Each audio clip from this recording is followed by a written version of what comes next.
Hello guys, in today's video I'm gonna show you how to block ads in Facebook. What you're gonna do first is open Facebook in the website or the app, anywhere you want. And then you're gonna go, if you see to the left, you're gonna see Account Center.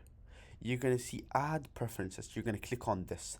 This is gonna take you where all your information is located, your password, Gmail, phone number, everything. What you're gonna do then it's gonna see account settings. On the fourth option it's gonna say add preferences. You're gonna click on that. Once you click on that, if you look to the right, you're gonna see advertisers you saw ads from. You're gonna press on see all.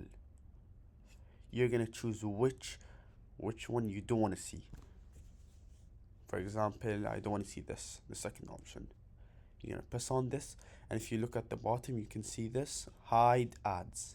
You're gonna click on that, and there you go. That's how you hide ads in Facebook. Thank you guys for watching.